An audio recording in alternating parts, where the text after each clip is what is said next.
때까지 같이 합독하시겠습니다. 시작. 아무것도 염려하지 말고 다만 모든 일에 기도와 간구로 너희 구할 것을 감사함으로 하나님께 아뢰라. 그리하면 모든 지각에 뛰어난 하나님의 평강이 그리스도 예수 안에서 너희 마음과 생각을 지키시리라. 끝으로 형제들아, 무엇에든지 참되며 무엇에든지 경건하며 무엇에든지 오르며 무엇에든지 정결하며 무엇에든지 사랑받을 만하며 무엇에든지 칭찬받을 만하며 무슨 덕이 있든지 무슨 기림이 있든지 이것들을 생각하라. 너희는 내게 배우고 받고 듣고 본 바를 행하라. 그리하면 평강의 하나님이 너희와 함께 계시리라. 내가 주 안에서 크게 기뻐함은 너희가 나를 생각하던 것이 이제 다시 싹이 나미니 너희가 또한 이를 위하여 생각은 하였으나 기회가 없었느니라. 내가 궁핍함으로 말하는 것이 아니니라. 어떠한 형편에든지 나는 자족하기를 배웠노니 나는 비천에 처할 줄도 알고 풍부에 처할 줄도 알아. 모든 일 곧 배고픔과 풍부와 궁핍에도 처할 줄 아는 일체의 비결을 배웠노라. 내게 능력 주시는 자 안에서 내가 모든 것을 할 수 있느니라. 아멘.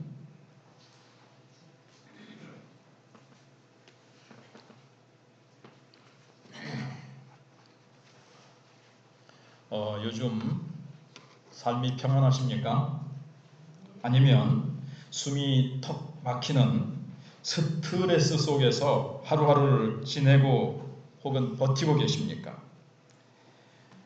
최근 전 세계 사람들의 이 스트레스 지수가 세계 제2차 세계대전 이후에 가장 최고치를 이렇게 도달하고 있다. 이렇게 이제 얘기를 하고 있습니다. 그 어느 때보다 풍요로운 세상이 되었는데 왜 사람들의 스트레스 지수는 이렇게 점점 더 높아져 갈까요? 그러면 자살하는 숫자가 교통사고로 죽는 숫자보다 훨씬 더 많다는 걸 아십니까? 우리나라 하루 평균 교통사고로 죽는 사람이 몇 명일까요? 7명입니다. 하루에. 자살하는 숫자는 몇 명일까요?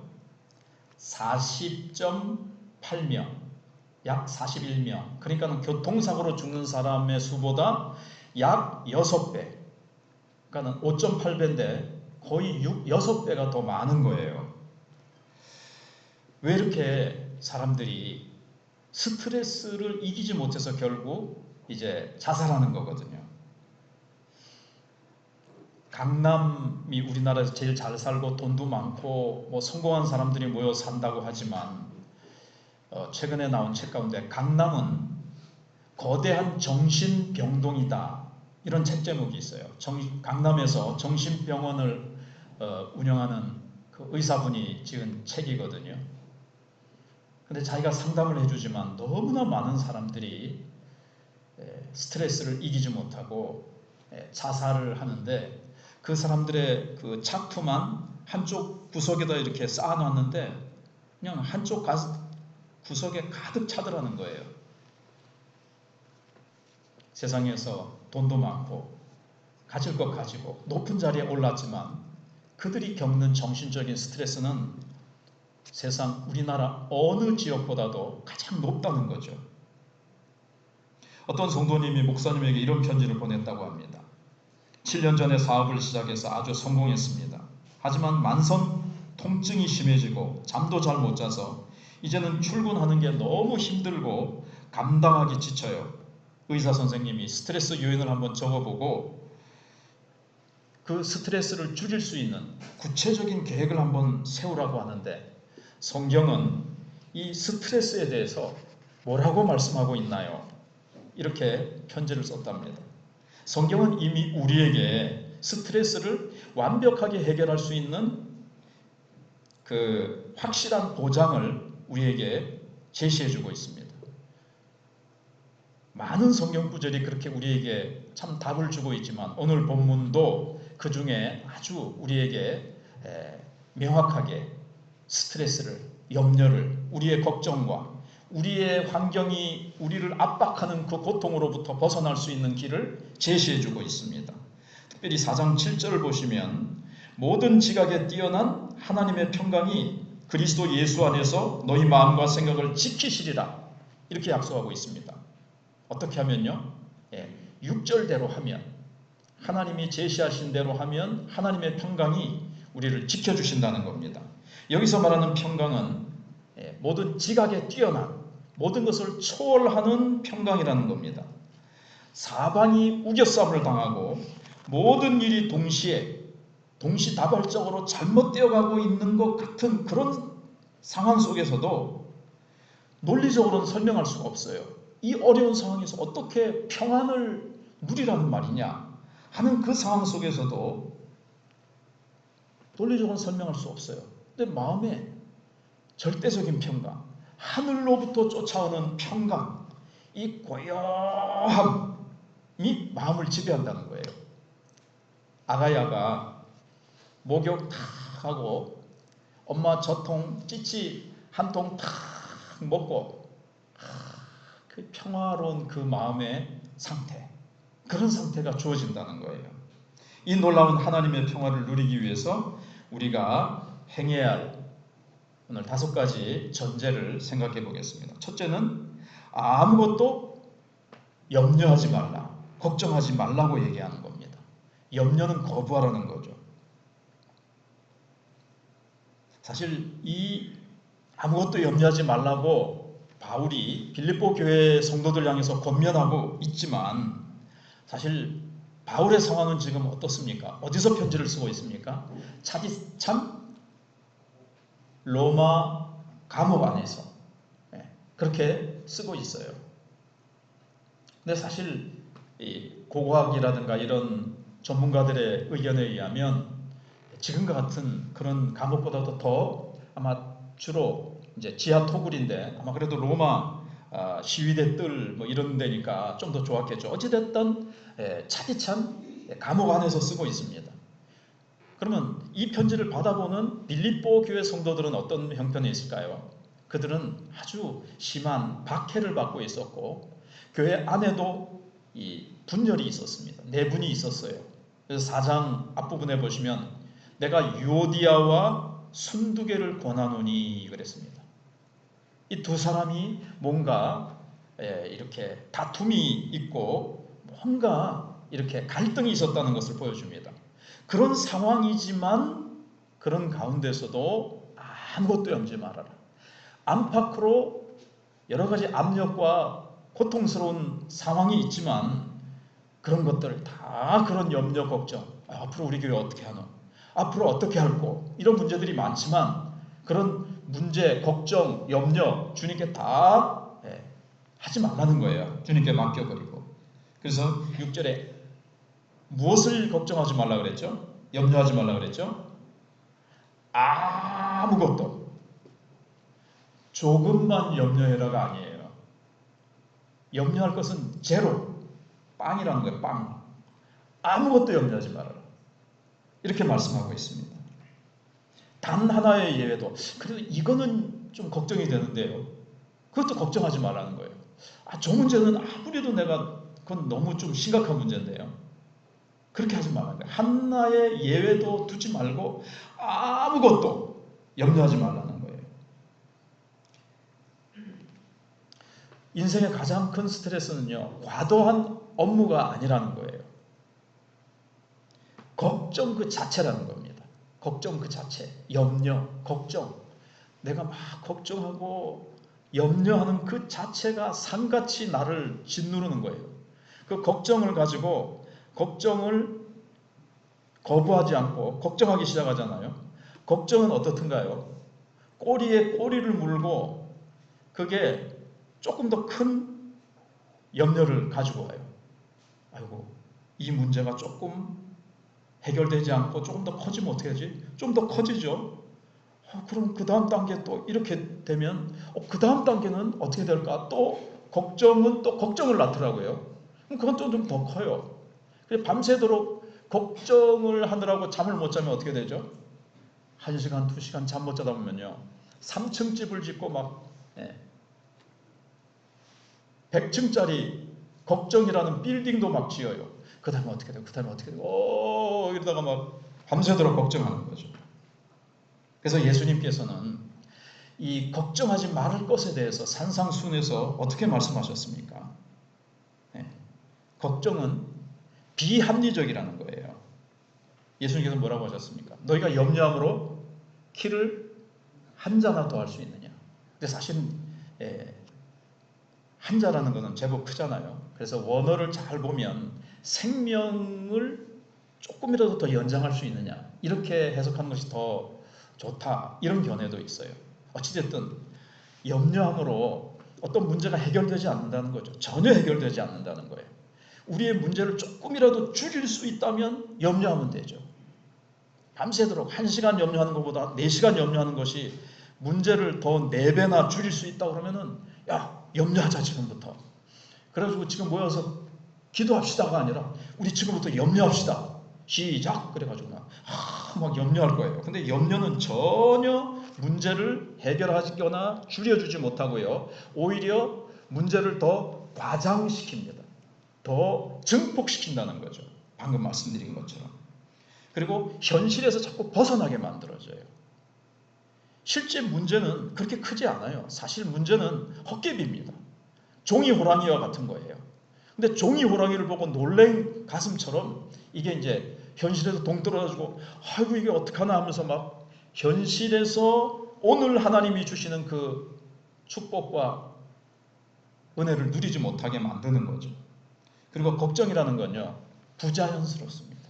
이게 무슨 말씀인가 하면 이 하나님이 만드신 이 피조물 가운데 유일하게 걱정하는 존재가 있는데 누굴까요? 사람입니다. 예수님께서 말씀하신 것처럼 공중나는 새를 보라. 창고에 모아두지도 않는다는 거예요. 아이고 내일 뭘 먹지? 이거 모아두자. 그렇지 않다는 거예요. 물론 전깃줄에 앉아있는 새는 아니에요. 공중 나니까 먹을 것을 찾아다니는 거예요. 그런데 하나님께서 나는 그 새를 위해서 먹을 것을 다 예비하신다는 말씀이 시편에 있다고 제가 말씀을 드렸어요. 공중나는 새가 창고에 모아들이지 않지만 하나님이 먹이시고, 들의 백합화는 어떻게 한다고 그랬죠? 뭘 안 한다고 그랬죠? 길쌈도 아니한다. 옷감을 만들려고 이렇게 실을 뽑거나 그러지 않아도 하나님이 입히신다.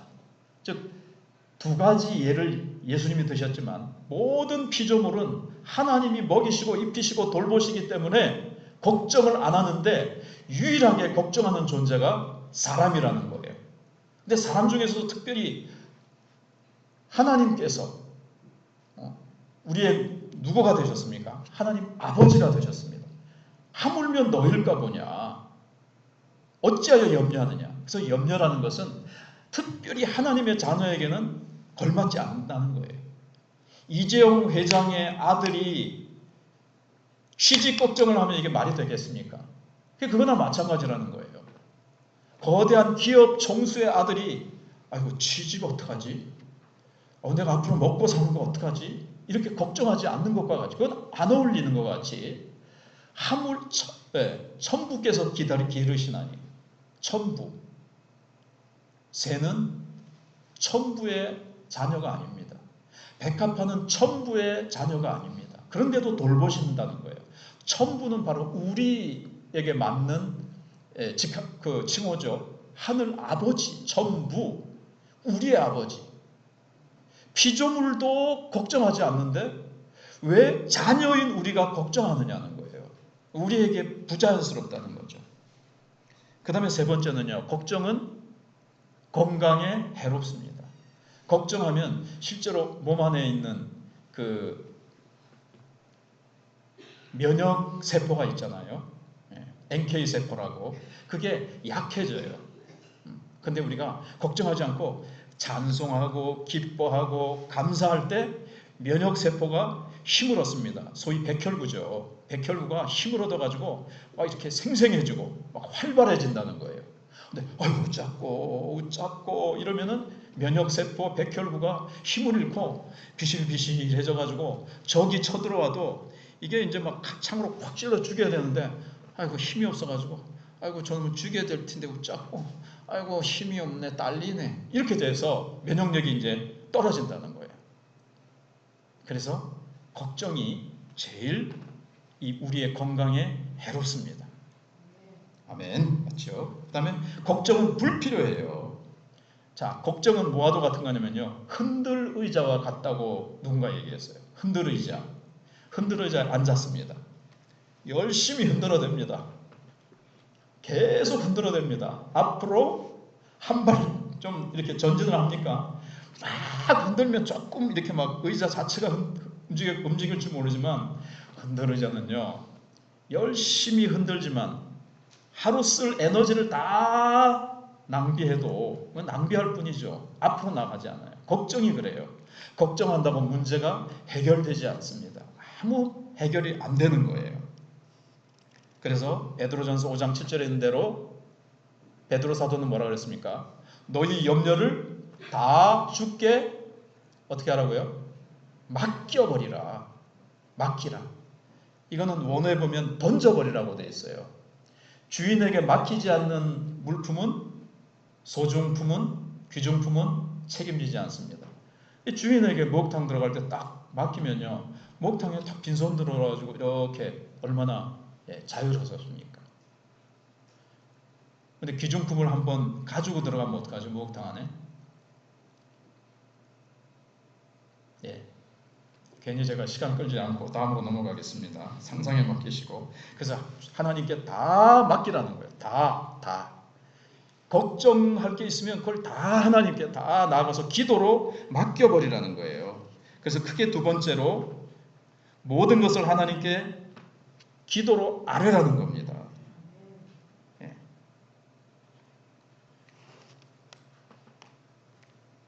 그래서 걱정하는 것만큼 기도한다면 어떻게 될까요? 아마 최소한 걱정거리는 절반으로 줄어들 겁니다. 이제 더 기도하고 간절히 하나님께 다 맡겨버리면 걱정거리는 싹 사라지죠. 최소한 걱정거리는 확 줄어버린다는 거예요. 사람인지라 또 기도하고 나서 또 좀 걱정할 수 있지만 그래도 기도의 골방으로 들어가기 전에 그때는 한 보따리 걱정이라는 보따리를 갖고 들어가지만 기도의 골방에 들어서 하나님께 다 풀어놓고 다 맡기는 거예요. 문제는 나올 때 한 절반쯤은 또 다시 보따리에다가 싸가지고 나온다. 그게 이제 문제라서 그렇지. 근데 그 보따리에 걱정 보따리를 주님께 다 풀어가지고 주님께 전부 다 맡겨버리면 나올 때 빈 보자기만 가지고 나오면 되겠죠. 그래서 여러분 기도할 가치가 죄송합니다. 그렇죠. 기도할 가치가 없는 것은 걱정할 가치도 없다. 염려할 가치도 없다는 거예요. 그냥 내 힘으로 끙끙 앓으면서 문제를 막 내가 안고 내가 막 끙끙 앓으면서 고민할 것이 아니고 그것을 하나님께 다 맡겨버리라는 겁니다. 아무리 사소한 것도 아무리 어려운 것도 근데 아무리 어려운 것도요. 내게는 태산 같은 문제라도 하나님께는 다 사소한 겁니다. 얼마 전에도 우주가 얼마나 광활하고 큰가를 말씀드렸습니다. 그 크신 큰 우주를 다스리는 하나님 앞에 내 문제는요. 사소한 거예요. 하나님 앞에 다 사소해요. 하나님 앞에 무엇이든지 다 주님 앞에 아뢰면 됩니다. 그래서 기도로 하나님께 맡기는 대신 내가 그 문제를 끌어안고 걱정하는 것은 이런 말이 있어요. 실천론적 무신론자. 이건 교회 와서나 입으로는 하나님을 인정합니다. 전능하신 하나님, 전능하사 천지를 만드신 하나님 아버지를 내가 믿사오며 사도신경은 그렇게 고백을 하는데 실제 삶에서는 실천적인 면에 있어서 실제 행동에 있어서는 무신론자처럼 됐다는 거예요. 실천적 무신론자라고 합니다. 왜 걱정합니까? 하나님이 안 계신 것처럼 하는 거죠. 하나님이 나의 아버지신데. 그래서 걱정하는 것은 마치 하나님이 안 계신 것처럼 하는. 그래서 내가 영적 고아처럼 나를 그렇게 내려놓는 실천론적 무신론자라는 거예요. 여기 기도와 간구로 너희 구할 것을, 그래서 염려할 것들을 전부 다 무엇로 바꾸는 겁니까? 기도로 바꾸는 거예요. 기도는 하나님의 임재 앞으로 나아가서 그분의 주권을 인정하는 하나님과의 대화입니다. 간구는요, 나의 필요와 결핍을 솔직하게 하나님 앞에 구체적으로 다 쏟아내는 간절한 요청입니다. 간구, 어느 목사님이 그랬어요. 간이 저리도록 구하는 거. 간구, 간이 저리도록 한번 구해보셨어요? 간이 저리도록.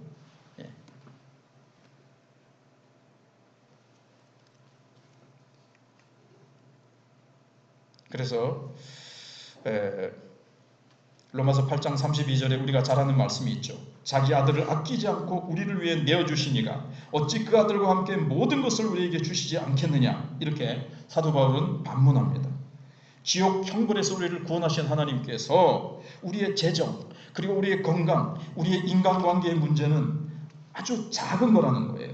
그래서 기도를 통해서 영적인 고아의 그 자리에서 벗어나십시오.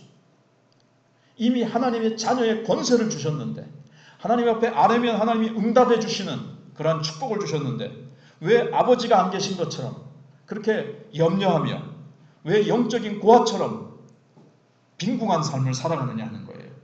그 다음에 크게 세 번째로 모든 일을 감사하십시오. 아멘. 감사에 체질합니다. 바울은 감사함으로 하나님께 아뢰라는 거예요.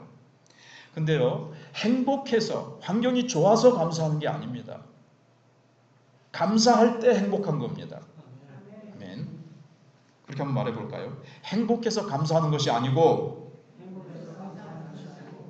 감사할 때 행복해진다. 네.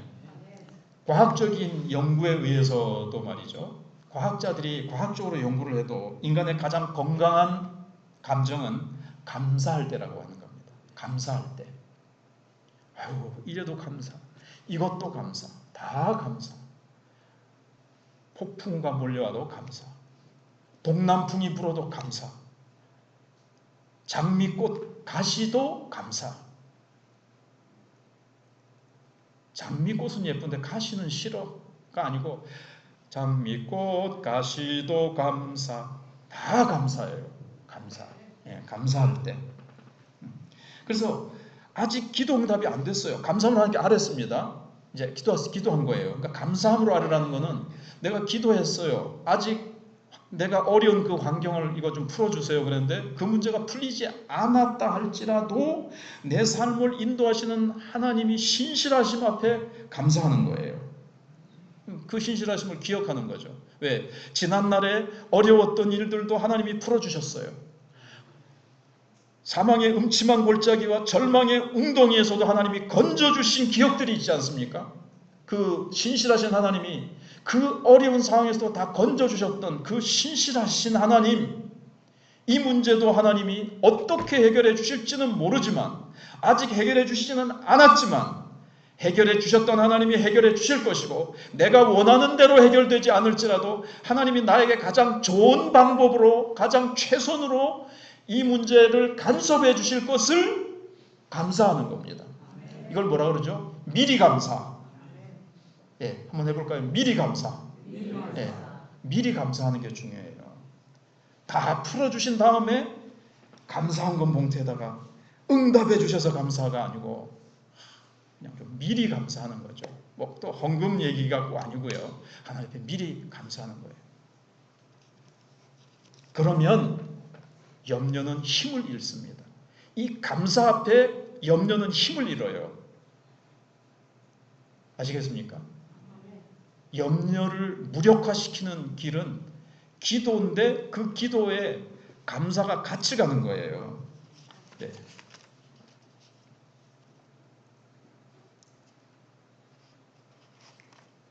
그래서 모든 것이요, 다 다 좋아서 감사하는 것은 아니에요.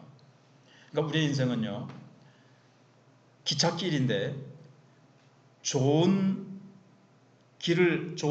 그 철길을 가다가 또 나쁜 철길이 나타나고 어려운 철길이 나타나고 그 다음에 또 형통하고 평안한 철길이 나타나서 거기를 쭉 매끄럽게 가다가 또 어려운 철길이 나타나는 게 아닙니다.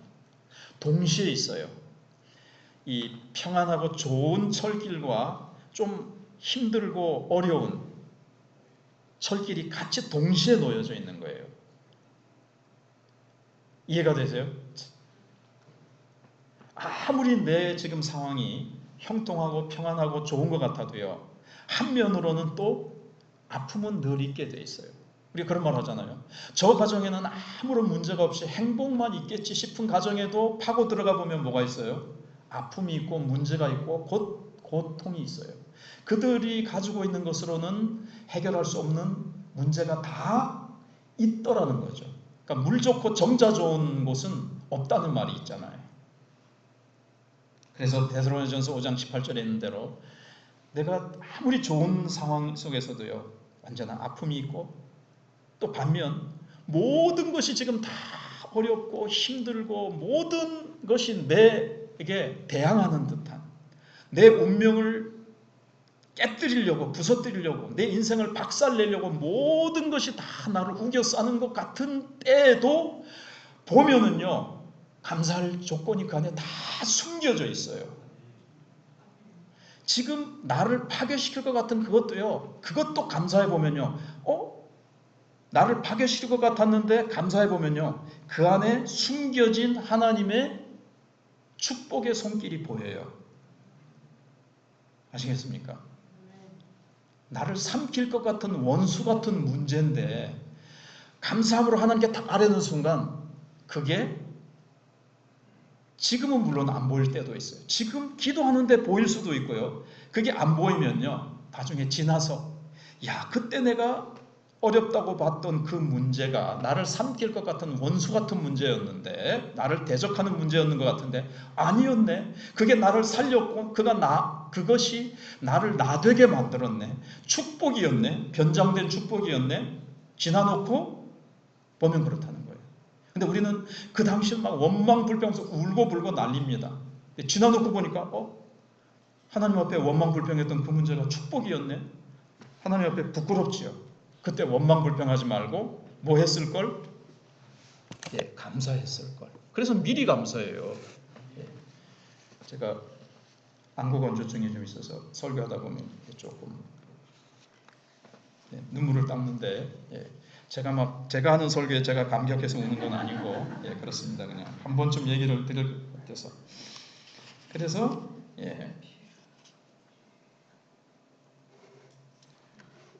그러면 이제 그렇게 하면 결과가 어떻습니까? 그게 이제 7절이죠. 그렇게 아무것도 염려하지 말고 모든 것을 하나님께 감사함으로 아뢰면 7절에 어떻게 되죠? 모든 지각에 뛰어난 하나님의 평강이 그리스도 예수 안에서 너희 마음과 생각을 지키시려는 거예요. 여기 지키신다는 것은 특별히 그 당시에 이 빌립보라는 성을 지키는 로마 군인들이 있었습니다. 근데 철통같이 그 성을 지키는 거예요. 그야말로 물샐 틈 없이 벼룩 한 마리 들어올 틈 없이. 근데 우리가 염려할 것을 기도로 바꾸되 감사해서 하나님 앞에 다 아뢰면 하나님의 평강이, 모든 인간이 설명할 수 없는, 논리적으로는 분명히 어려워서 감사할 평강을 누릴 수 없는 상황인데 기도할 때 주님이 주시는 평강이 우리의 생각의 문, 우리의 마음의 문에 염려나 사단이 주는 어떤 불안, 공포심이 전혀 들어오지 못하도록 하나님의 평강이 물샐 틈 없이 로마 병정 군인들이, 그다시 세계 최고의 로마 군인들이 빌립보 성을 지키듯이, 철통같이 지키듯이 하나님의 평강이 우리의 마음의 성벽을 딱 지켜주신다는 거예요. 걱정하려고 하는데 걱정이 안 돼. 내가 지금 이럴 때가 아닌데, 내가 들어누워서 걱정해야 되는데 왜 걱정이 안 되지? 너무 평안한 거예요. 왜냐하면 내 안에 마르지 않는 샘 그리스도가 계시기 때문에, 내 안에 성령이 계셔서 그리스도로 말미암는 생수, 평강의 생수가 내 속에서 흘러 넘치기 때문에 그런 것입니다. 예. 이것은 문제가 없는 평강이 아니라 폭풍우 가운데서도 누리는 평안입니다. 아멘. 예. 자, 이제 네 번째는요, 좋은 생각만 하십시오. 그래서 이제 이게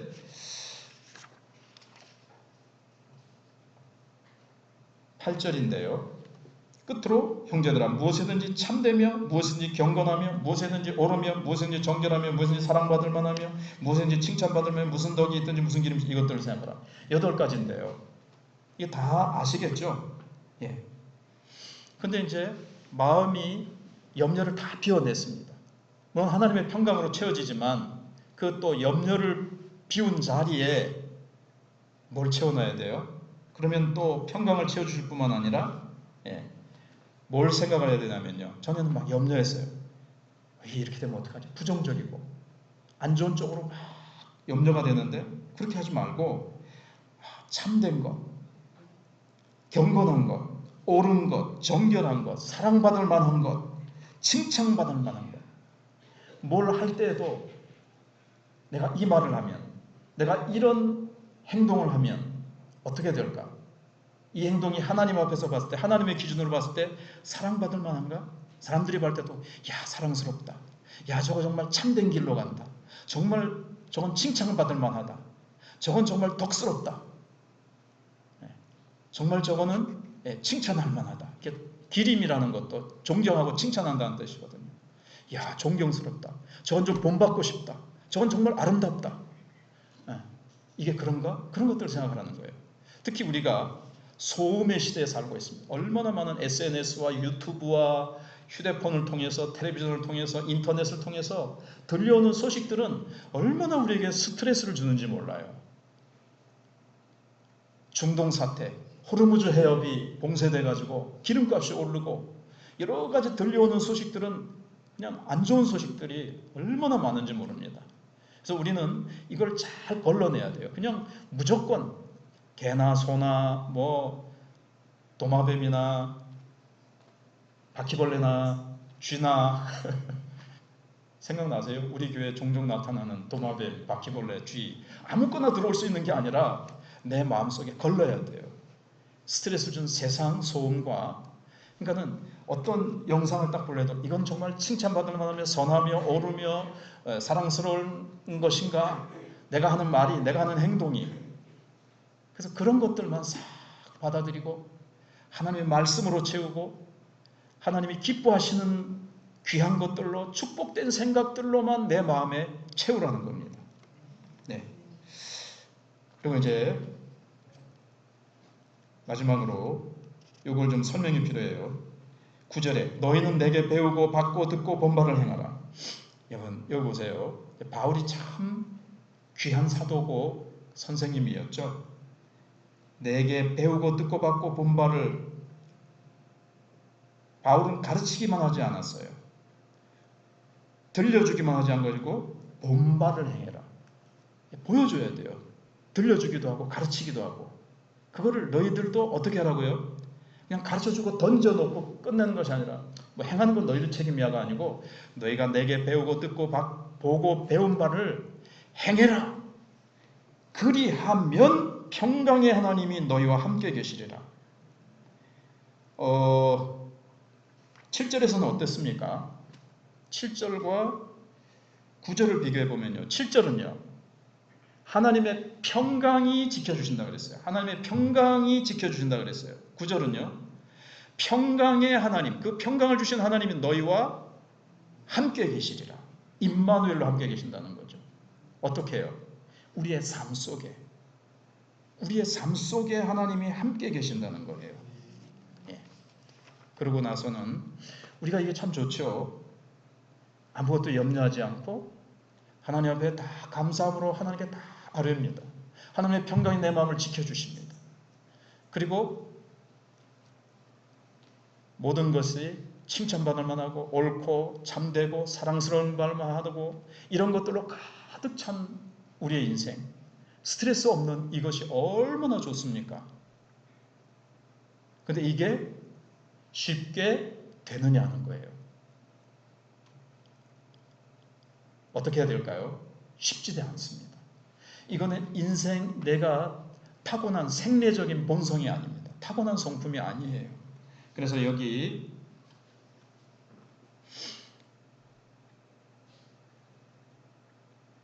사실은 10절도 해보겠습니다. 내가 주 안에서 크게 기뻐함은 너희가 나를 생각하던 것이 이제 다시 싹이 남이니. 이게 무슨 말이냐면요, 바울이 빌립보 교회 성도들에게 복음을 전한 첫날부터 그들은 바울의 복음 사역에 동참을 했습니다. 그래서 기도도 해드리고 선교 헌금도 보내드렸어요. 근데 중간에 어떤 이유에서인지 이 선교 헌금이 끊어졌어요. 그런데 다시 나를 생각하던 것이, 바울 사도가 복음 전하느라고 고난당하시고 수고하시는데 다시 우리가 선교 헌금을 보내드리자, 뭔가 동력하자 이 말이죠. 이게 다시 싹이 나미니, 이게 그 말이에요.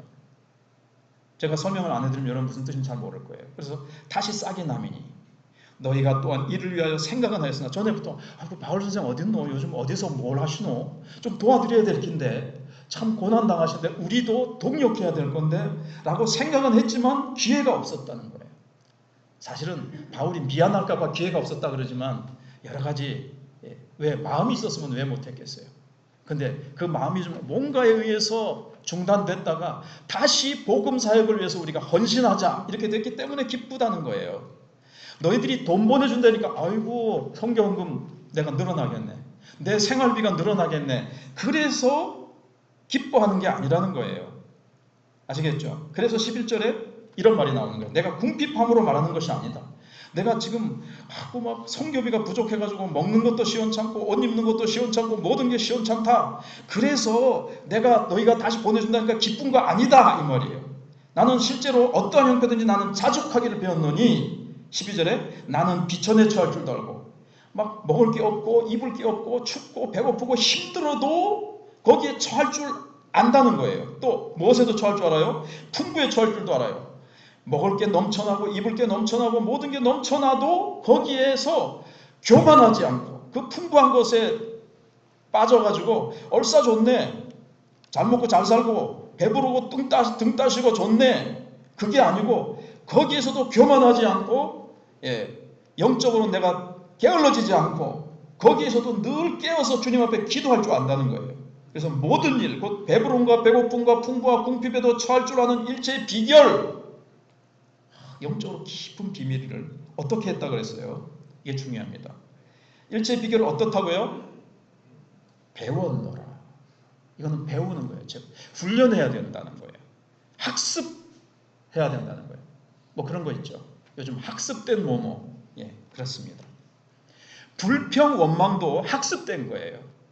자꾸 거기에다가 기를 들이고 습관이 된 거예요. 이거 왜 이렇노? 이거 좀 이렇게 못하나? 저렇게 못하나? 이렇게 하지 저렇게 하지. 뭐 원망 불평도요 습관이 된 거예요. 그게. 배워서 그런 거예요. 훈련이 된 거예요. 고쳐야 됩니다. 어떻게 배워야 고쳐야 됩니까? 감사함으로. 감사를 체질로 하자. 아이고 이거 왜 이렇게 멍멍이 떡 같아. 멍멍이 떡이 뭔가 한번 생각해 보세요. 그렇게 하지 말고 원망 불평하지 말고, 이게 감사하다 이런 걸 주시다니 이것도 감사. 배웠노라. 여러분 자기 자신을 훈련해야 됩니다. 감사하기로.